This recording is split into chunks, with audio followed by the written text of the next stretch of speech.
For most of human history, goodbye was a moment, a ceremony, a final gathering, and then life moved on. But something's been happening lately. Not just technology shifts, not just cultural shifts, not just religious shifts, but how we remember. Today, people don't say goodbye. They keep the relationship going. They have voice messages they listen back to for decades. They have photos on their walls, in their phones, in their iPads, and they talk about the loved ones as if they're still present. They have memories on demand. And today and tomorrow, some people have and will create and will engage and talk to AI versions of their loved ones forever. Scary thought, yeah? Goodbye is no longer the end. It's the middle. And if goodbye is the middle, then the role of this profession has changed and will change. And that's what I want to explore with you this morning. Signals are already here of the change.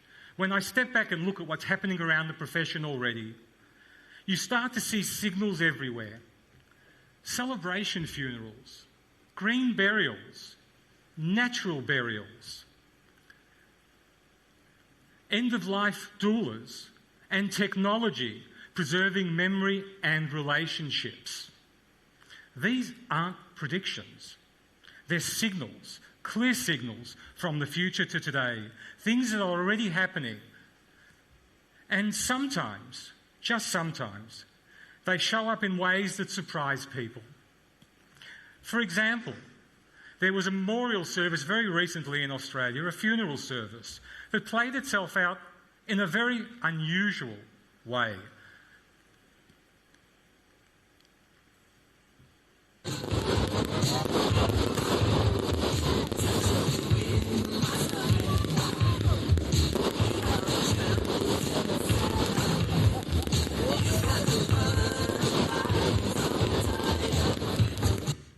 Expectations have changed.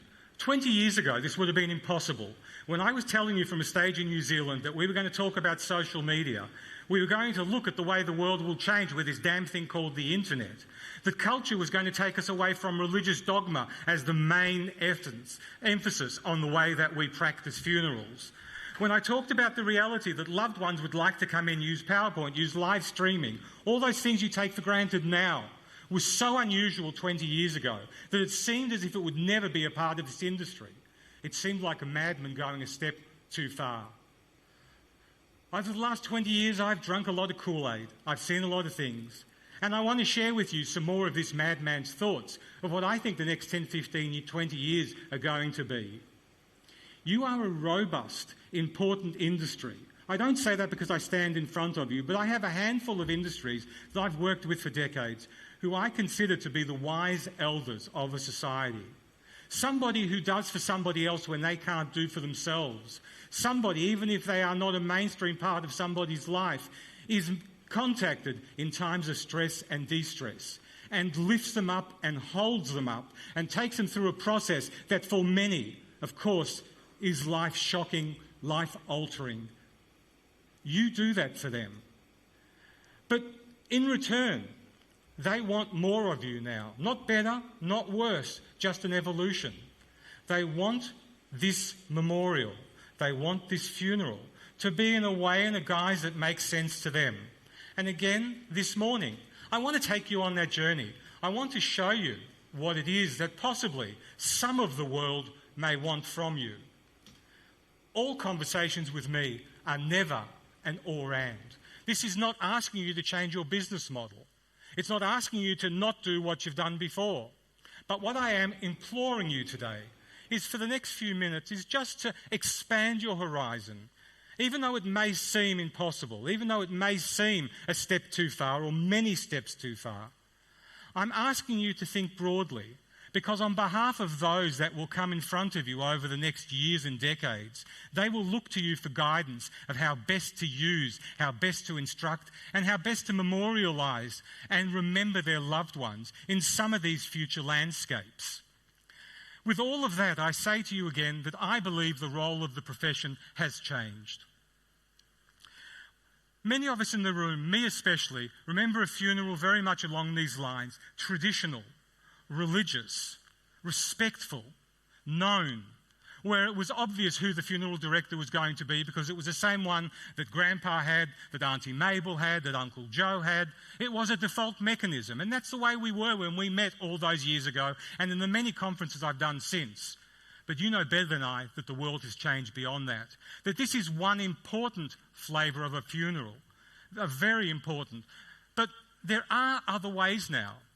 I had a great mate ring me the other day and tell me the sad news of his father passing. It was sad I didn't know in time to go to the funeral.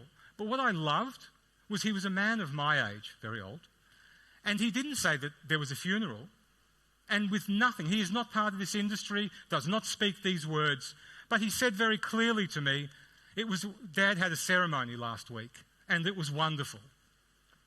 It made me feel really good that he saw that as a ceremony, an opportunity not to mourn, because I know he's doing that, but an opportunity to celebrate, to think forward.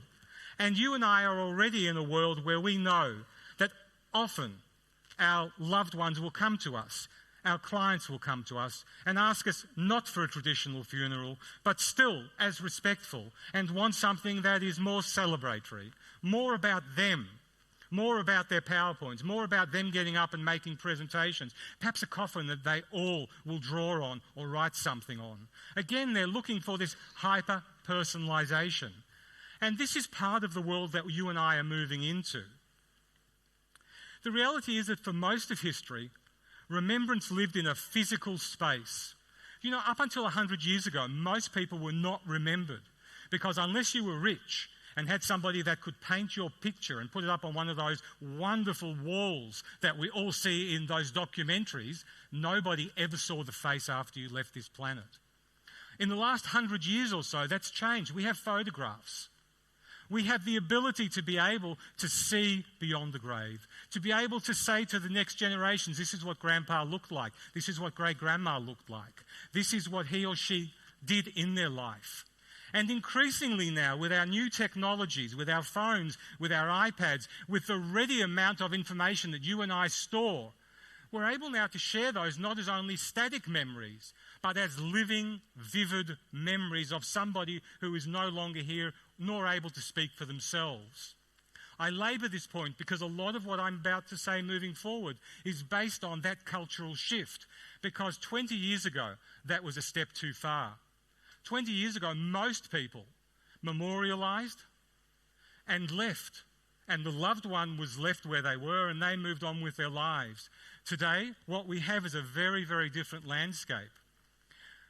A landscape where the reality is that we see beyond just that one event.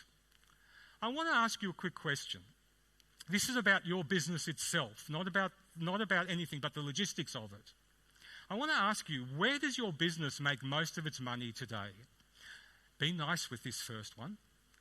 I want you to put one finger up if it's the funeral itself that your business makes most of its money from.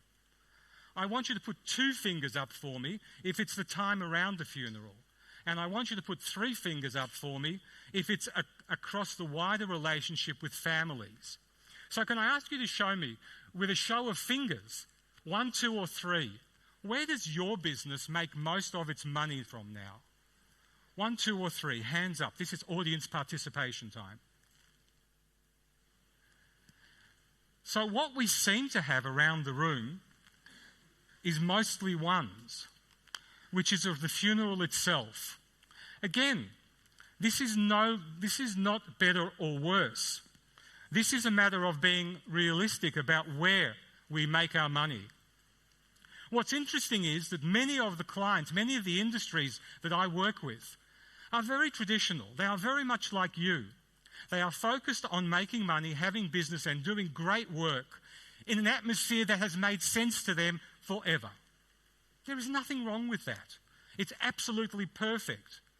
But I want to show you in the next few minutes that we have together why I believe again that there is an expansion in this industry that you can take advantage of, and not from a purely monetaristic viewpoint, which is not a bad thing, But from a cultural viewpoint, from a technological viewpoint, from a demographic viewpoint, this is the landscape, I think, that people are moving into. What I'm finding with your show of fingers is that most of this industry is still in the middle. This is what I mean by in the middle. The goodbye is the ceremony, the thing that most people evaluate, think about, and come in contact with you. All of the slides I put up here, by the way, I'll give you a QR code at the very, very end. It'll be the last thing that comes up behind me when we do the Q&A. And again, Q&A, write down questions. I'm also going to be outside afterwards and more than happy to ask all those questions.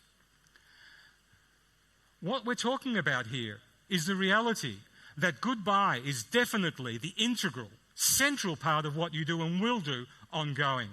But I want to share with you now my thoughts about before goodbye, where there's planning, and importantly after goodbye, which is after the ceremony, and show you how these things, I think, are the expansion of this industry moving forward over the next days, weeks, months, years, and decades as well. So let's have a look then at the middle. The goodbye part, which is something that you're very comfortable with and that the world is very comfortable coming to you for. The goodbye part consists of the ceremony.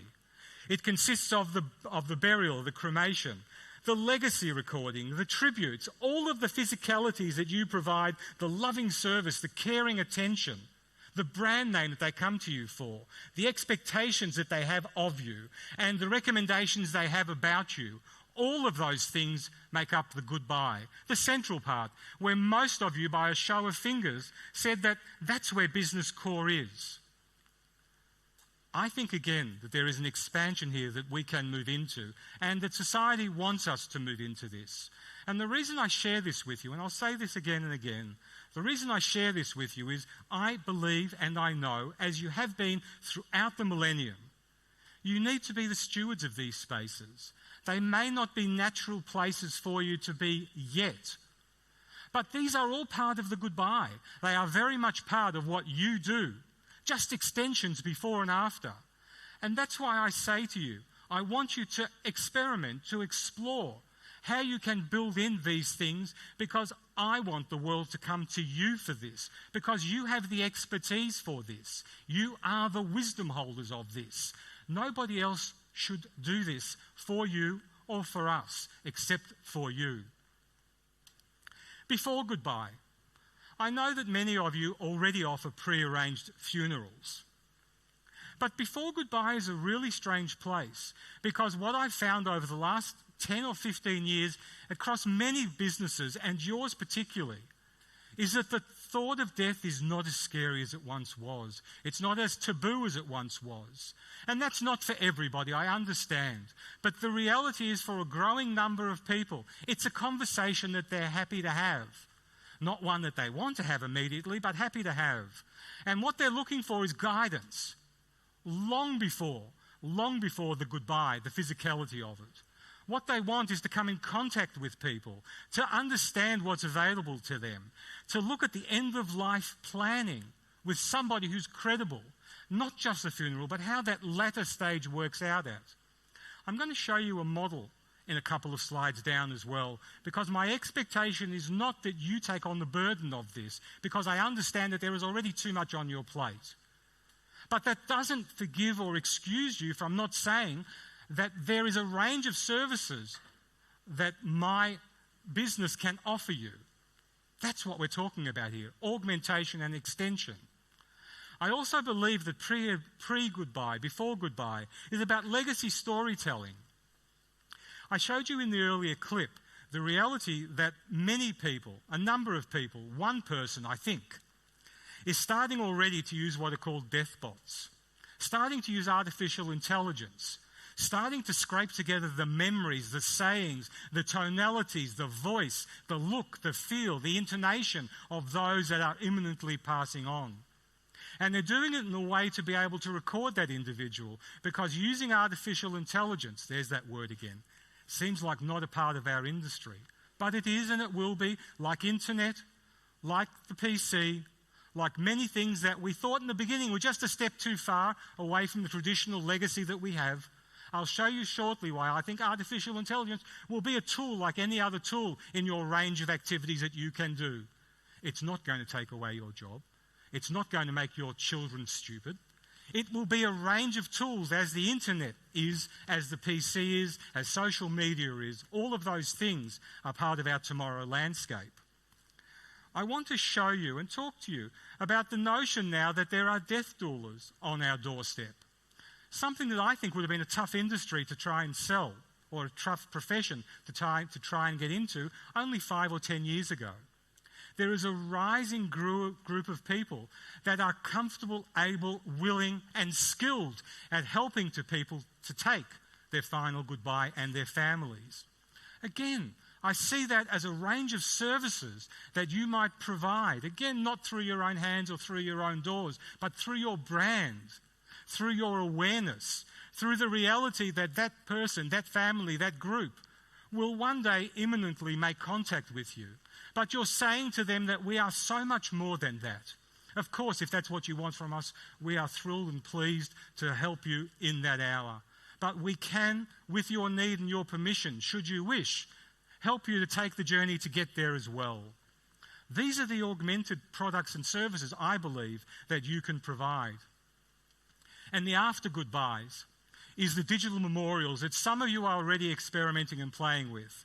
It is anniversary gatherings that I see a number of you advertising and providing as services. It's legacy platforms where beyond the grave, physically beyond the grave, we now have a digital facsimile. We have the ability now to capture that loved one and to share that loved one as we might if we stood physically at the cemetery, if we stood at the crematoria and took the urn with us and placed that somewhere, as if we took the ashes and took them to a park or the ocean. All of those things are things that we as humans do to celebrate and remember that individual. Why is the digital soul of that individual any different? We're looking for ways that we can provide that legacy, provide that contact ongoing. And again, I think that's part of your landscape for some of you. There are also story preservations, family archives. There's lots that you can do afterwards, I believe, that extends your services out to not just that central place, again, which is important, but before and after as well. And it's what I'm suggesting to many of my clients, many of my businesses, and I want to bring to you as well. The reality is that when you put the three of those circles together, what you have is the complete journey. You have the journey of someone, a family, a group, preparing for the imminent departure, the imminent farewell. They are coming to you, looking for your support beforehand. On the day that immediate farewell arrives, they are coming to you for your services. But they know and you know that after that's happened, that there is still a journey they can take with you ongoing, because that digital landscape of tomorrow, that physical landscape of coming back and memorialising their loved one in a year, in 2 years, by ceremony, all of those things are possible with and through you. So I want to ask you, after the funeral is over, how many families do you meaningfully stay connected with? Again, with a show of hands and fingers. If you routinely just love and leave them with the best of intent, it's a fist for none. If you keep up with a few families because you offer them legacy programs, or because you have ceremonial activities for them, or just because that's part of your practice, one finger in the air. And if, as a habit, your business, your people, your staff keep up with loved ones ongoing, can you put 2 fingers up for many? So again, a show of hands. None if it's not regularly part of the work that you do. 2 fingers if you keep up with a few. And 2 fingers if you keep up with many. Again, let's have a look around the room. Fingers up, let's do some voting. So I'm seeing some 2s, which is wonderful. I'm seeing lots of 1s. And thankfully, I'm not seeing many fists at all. Again, not that that's a bad thing either. But what I'm suggesting to you, as you know, is that they are a client. They are an ongoing client with an ongoing need. And it's up to us to help them to identify that need and, of course, to help them to fulfill that need. Families are already replaying memories, as I said, through photos, through videos. But something's starting to change. Technology is beginning to let people do something more, to interact with those memories, to engage with the loved one. And that's, again, what I think is part of tomorrow's landscape. I labour the point because you will hear much over the next 2 days about what you traditionally do. My purpose here is to stretch the thinking, is to take you into the unknown, to talk to you about the madness of what tomorrow might bring, but more importantly, the business opportunities and cultural needs that I am certain we are going to face coming forward. The other thing around this is that the notion of work is changing. We've heard much in the media about people losing jobs. We've seen Atlassian lose 15,000 jobs. We've heard about AI turning our brain to porridge. We've heard about all of the dystopian things that are going to happen when robots, machines start to work with us. We've heard all of the terrible, heinous things that artificial intelligence is going to do to our mind, body and soul. I'm here to tell you that none of that's true. Not a word of it. As human beings, we were put on this planet on day one by whomever, however. And since then, we have been trying to get other people to do our work. Or maybe it's just me who's terribly lazy. We looked at the fulcrum. We saw a rock back when we were in the cave being chased by dinosaurs. And we found a stick. And we put another rock under that stick and we kind of wedged that rock up. We turned that later into tractors. We turned that later into not having to dig the grave, but having a mini tractor that would do that for us. Today we can have an autonomous tractor if we want to dig that grave, go exactly to the plot, find it, dig it to the right depth, and tell us exactly what we want. We can have a database that automatically mines our past clients, looks out for signals of client needs, and comes in contact with them at the right time.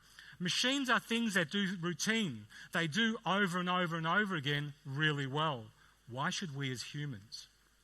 Artificial intelligence, something I'm suggesting many of us feel uncomfortable with, is the rise of not only just physical outsourcing, but also human thought outsourcing. We are now beginning to use devices that do some of our thinking for us. It needs railguards. It shouldn't be allowed to just go into the ether and do what it wants, but nor will it, because none of our technology in the past have really done that, even though we said they would. If you go back into the newspapers of the 1900s, you will see literally in the New York Times, in the Sydney newspapers, from the pulpit, priests were saying, do not install gas or electricity into your home. God will smite you. They are the devil's work. Today, we look at electricity, we look at gas, and we say, well, of course they're part of our world. God hasn't smitten us. They are part of what we do. And without them, we wouldn't be able to sit in this room, by the way, because we'd all be sitting in the dark, and I would be doing something about fingers or shadows up behind you. The reality is that what you and I must remember is that at our core, at your core, your business is human. I know you will never forget that. I know you know that in every fibre of your being. Yours is a human-to-human connection. I am not suggesting we lose that, but what I am suggesting to you is that in order to make your work more efficient, in order to give you the advantage that you need to carry on working, to do some of the things that I've spoken about, the befores and the afters, is to supplement the things that only humans can do, that soul-to-soul connection.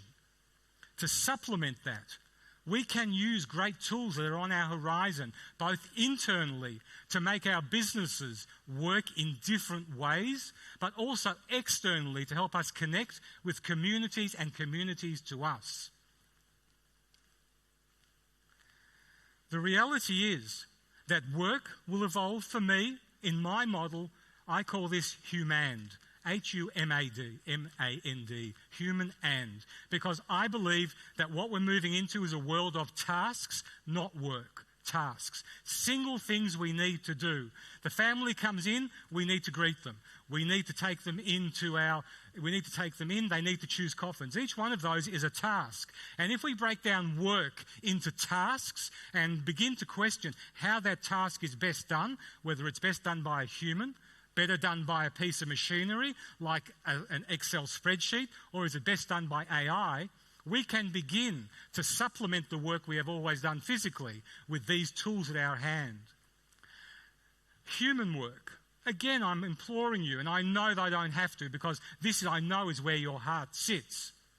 Human work, work that will never go into either of those spheres, I believe, is family guidance, it's ritual and ceremony, it's storytelling, it's grief support, it's community connection.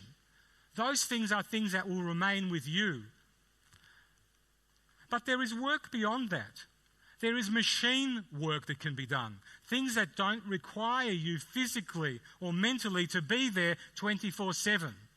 Live streaming, again, 20 years ago, you all told me almost to a person that was not part of tomorrow's landscape. And now I'd suggest many of you cannot see a world where that is at least not an offer that you make to the family and the group. I'm suggesting to you here, likewise, that there are things that machine can do. We talked before, many years ago, about how live streaming would work. And now for many of you, it's a camera that you have placed quite discreetly in your chapel. Maybe a number of cameras that automatically work together and live stream out for you. When you do recordings, again, you've figured out a way to make that work so that it works harmoniously with the work that you do. Live streaming, memorial media, cremation systems, service logistics, the mechanics of that can be given to a machine, again, in the hands of people. I'm not talking about Arnold Schwarzenegger machines and robots. I'm talking about realizing that there is a group of entities out there that can take the burden away from you. And for you, I'd suggest, for everyone, I suggest, this is most probably the newest and most uncomfortable layer of all. It is the equivalent of social media, it is the equivalent of live streaming, the equivalent of moving away from a traditional burial to one of ceremony, the AI section. Again, I'll put up a QR code at the end of this presentation. You'll be able to come back and review all of these slides. I've already said to you that digital legacy, I believe, is a growth industry. In fact, I know it's going to turn into a multi-billion with B, billion industry. Because what we have is a world that has grown up inside of their phones. They record everything. Every meal, every conversation, every meeting, every piece of fauna and flora. I sent pictures of kangaroos today to my grandchild. I mean, these are things that we do routinely now. In this artificial intelligence world, digital legacy will be something not only that is requested, but I believe demanded. How do I keep the memory of this person going beyond the event that traditionally is in the middle of what we do? There is also grief companion, because you know better than I that grief is not a momentary thing. Grief is a long-time activity. It comes for people in the strangest of places at the strangest of times. But using artificial intelligence as well as your human skills, I'm talking about in the moments where it's not possible for you to be there or for them to make contact or feel comfortable doing that. That you can provide through the skill sets of yourself or your augmented community, because I know already there are great suppliers in this room that provide you with the knowledge and wisdom to share around grief counselling. This reality of artificial intelligence playing into this space, where I can pull up in that moment of uncertainty, when I'm not sure about the next step because all of a sudden something has hit me and I'm remembering that loved one. How do I move forward, literally? I want that to be connected back to you, not the grief part, but the loving part, the moving forward part, where they can, as strange as it sounds, pull out something from their device or their digital library and talk perhaps with an AI that speaks back to them. Perhaps they talk to their grandpa or their grandma if that's what they need. Perhaps they talk to one of you, or perhaps they talk to a counsellor. But all these things can be done through these spaces.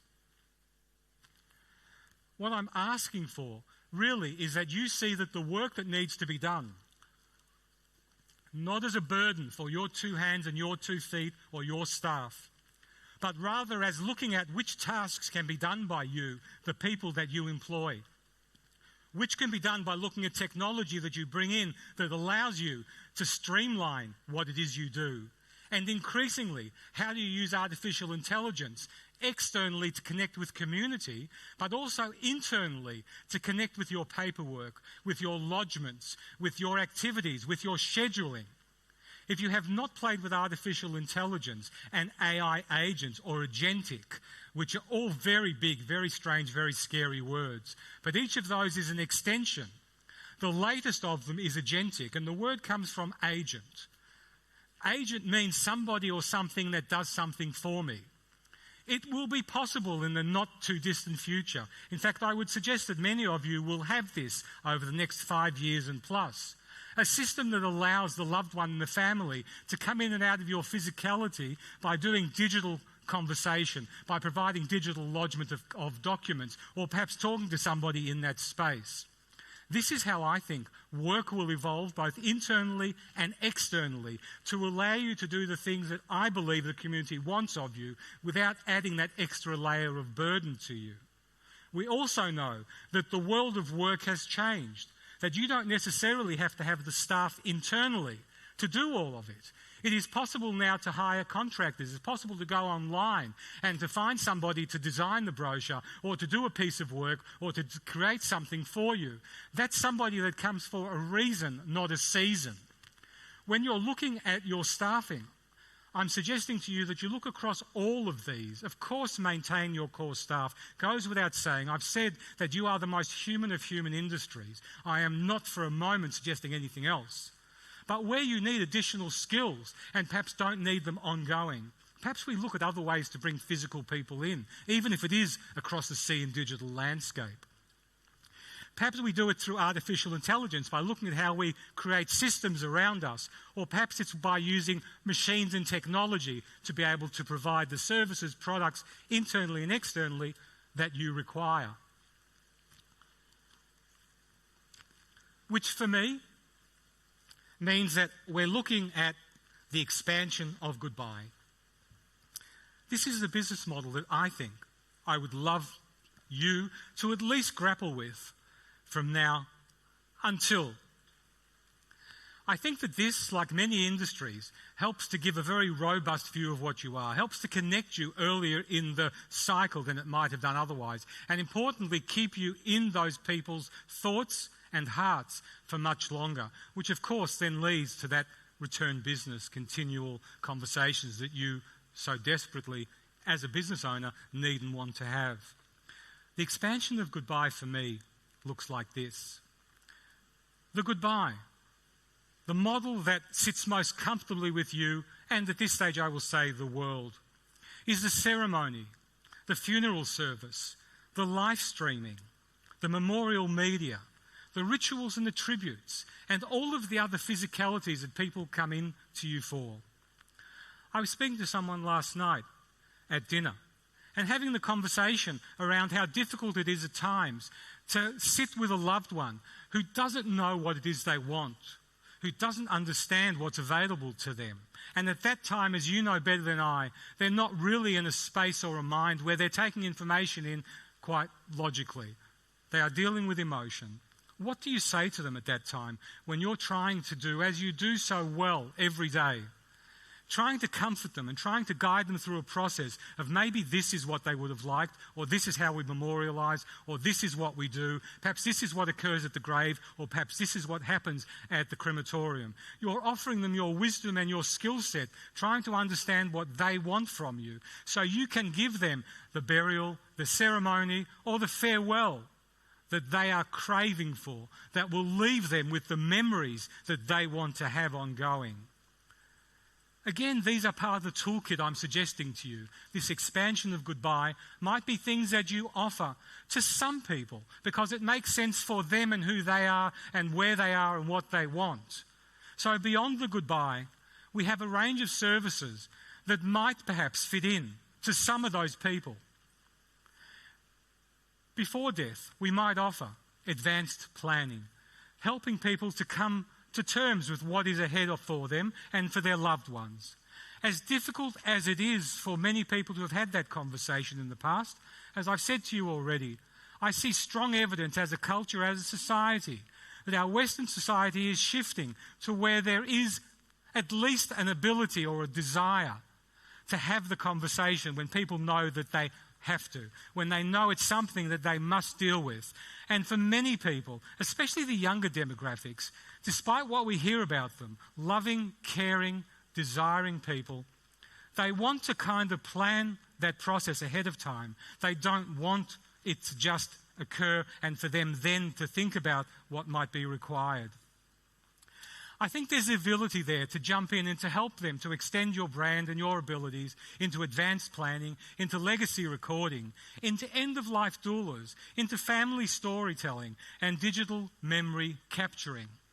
Again, what this does, strangely enough, wonderfully enough, is if you can capture your client at this stage of their process, what you are doing is in fact feeding the rest of the process ongoing. If you are going to use artificial intelligence, which I believe you will, this is a story of tomorrow, not of today. If I believe that you are going to move artificial intelligence in your range of works, all the activities you do in this before death, everything that happens in there, actually becomes part of the rich tapestry that you have to work with when you come to the next stage and the stage beyond. Because the artificial intelligence, strangely enough, actually knows the family. It knows what they want far better than you and beyond you, because it understands them in ways that very few do. What they then have is the interaction with what you have provided for them in this pre-stage, which then feeds and marries beautifully into the goodbye, because you are then offering them the most gracious, the most wonderful ceremony, activity, funeral, which is a hyper-personalised, just for them, just what they want, just what their family needs experience. And you are doing that because you are being guided to it both by your soul, by your innate knowledge and wisdom, but also by the technology that's already captured everything that they have said and done up until this point, and feeding that into you as information and giving it back to them as a source of strength, because in previous days, this is what we said we wanted. In previous days, this is what we said we would like. And grandma, grandpa, whoever it was, said this about that. All of that's captured in this before death period. And then we have the after death. As many of you did, thankfully, putting up 2 fingers, telling me that for many of your activities, you do carry on that conversation with that family in many ways, memorialising ceremonies in all sorts of ways. After death, I believe that your range of services, people coming back to you, because again, you are the centre of wisdom. You are the elders of our community who know this space, who herald this space, who love this space, who champion it and move it forward to become what people need. In after death, you will be providing things like memory archives, digital memories, community remembrance days, anniversary services, and yes, those AI memory interactions will all be part of a landscape that is done under your brand, or perhaps under your purview, or perhaps under your tutelage, or perhaps as part of a business model where what they buy from you or what they get from you is literally not just an end-to-end ceremony, but an entirety of that process forever and ever. Because artificial intelligence, if that's what we are doing, really doesn't cost a lot once it's set up. But the value of your brand, the value of you being constantly connected to that conversation in the most glorious, meaningful, comforting ways, adds incredibly to your brand and to your opportunity to engage with a community. To me, that's the model that we have moving forward. The goodbye, the before death, and the after death is where I'm asking you to think about the possibility of where the extension of this industry might go in the next while and beyond. So I want to ask you for just a moment to think about, in all the things we've talked about so far this morning, I've taken you down some strange avenues, I think. We've talked about changing culture. We've talked about changing technology, about changing practices around funeral services. I want you to take just a few seconds and think about, from all the things we've said this morning, what is it that resonates most strongly with you? What is it that you are likely to take away from today? Can I ask you for just a second, while I stop talking, for you to think about what it is out of this morning's conversation that's beginning already perhaps to make most sense to you. Take just a few seconds to do that.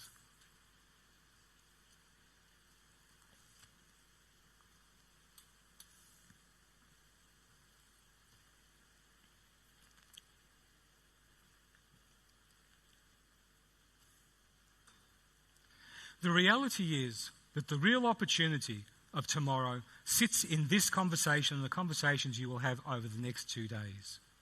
Your job over the next 2 days is to notice, is to think, is to realise, is to look beyond the ordinary.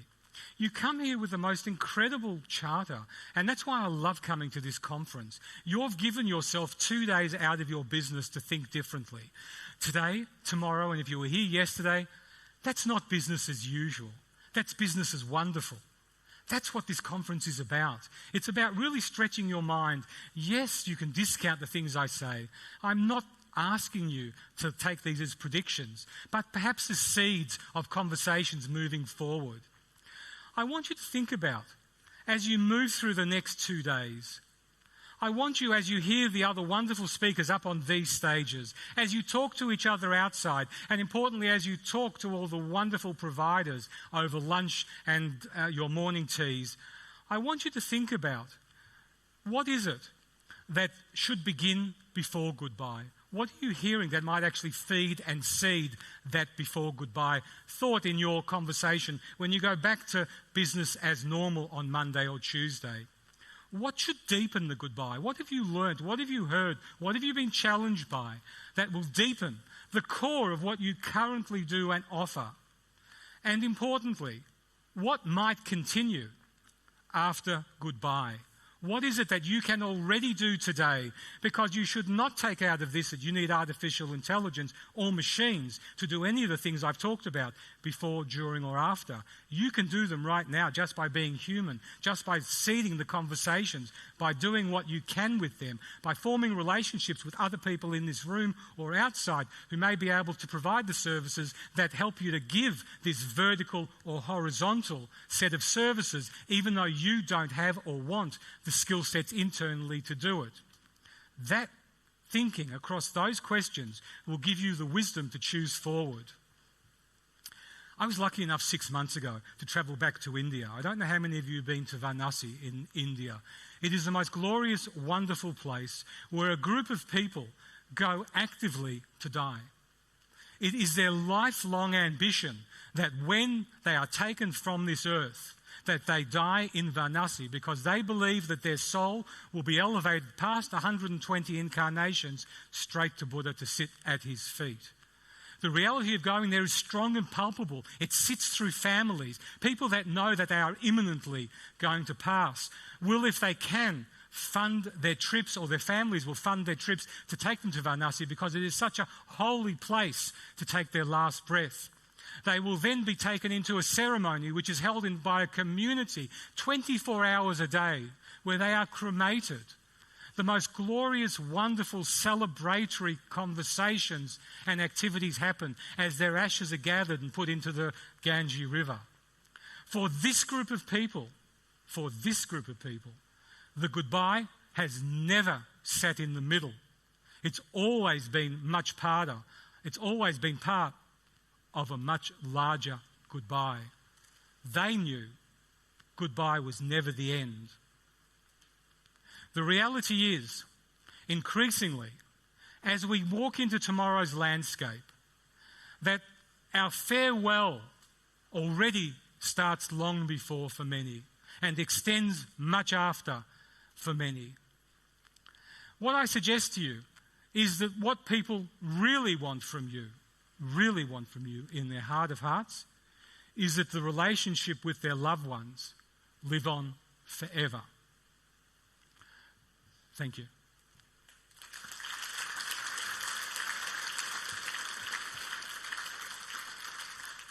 Now, I'm looking around because apparently at this stage we do Q&A.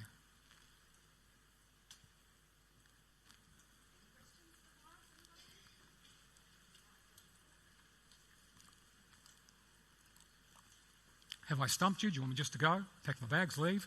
Said something that offended you? I hope so.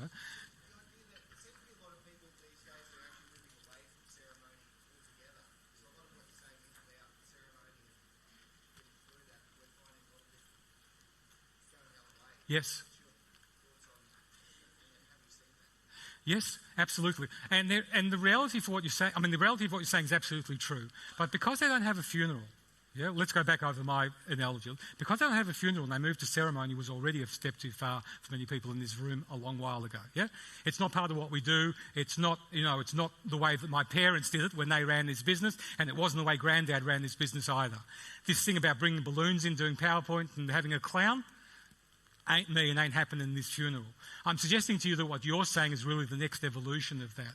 That for a number of people, not everyone, because we will always have these, there will always be people that want these. For a growing number of people, that what you're saying is absolutely true. There is no ceremony.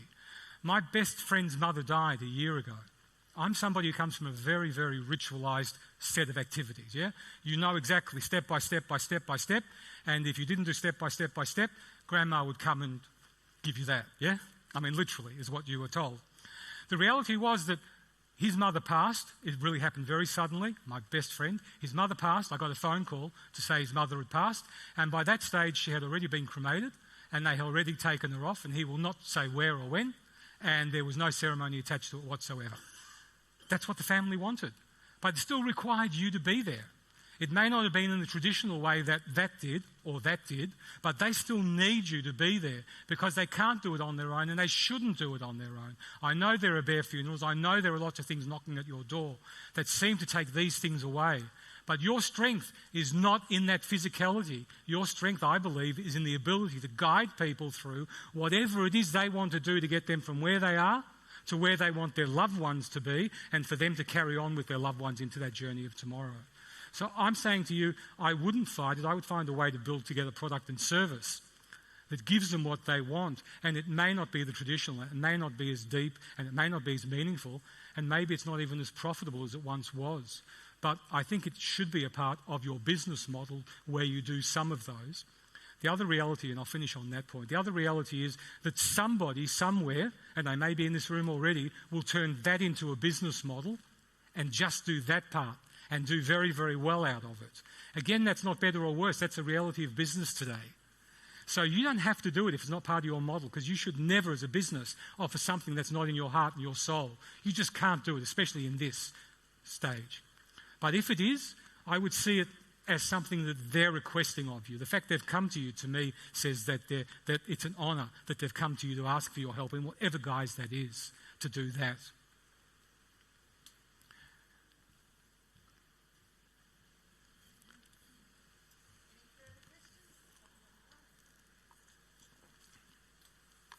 Thank you. Hello. Hello? Yes, Hello. sorry. Do you believe that it could go full circle, that there will be a return to tradition and ritual, or are they gone forever in funeral service? No, I don't think anything's ever gone forever. I think that what we're doing is really seeing that there is a continuum of activities. I think that ritual will exist. The one thing about ritual and tradition is they had to start somewhere, sometime. Simply. I mean, ritual and tradition wasn't what it was before then, if that makes sense, that tautology. So what I'm suggesting to you is that what we're experiencing today for a group of people, not everyone, but for a group of people, is their new ritual. It is their new way of achieving what they want. And if we want to be part of it, and again I'm suggesting not every business needs to be, but if we are, I think we need to honour them and ourselves to say to them again that this is what we might do moving forward, this is how we can assist you. Because tradition means different things to different people. Ritual means different things to different people. I don't believe, unless they are coming to us for a funeral that is mandated, because it is religion, because it has dogma, because it has ceremony attached to it and protocol attached to it, if they're not coming to us for that, we should really be helping them to hyper-personalise and to have the traditions that they want.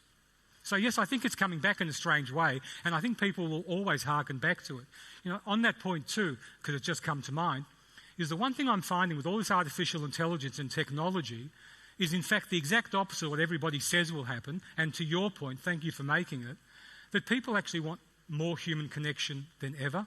They are craving to stand next to a person, and at this moment in somebody's life, what more could you want for a great number of people? Not everybody, not my friend I spoke about, but for many people, what more could you want than human-to-human contact and tradition?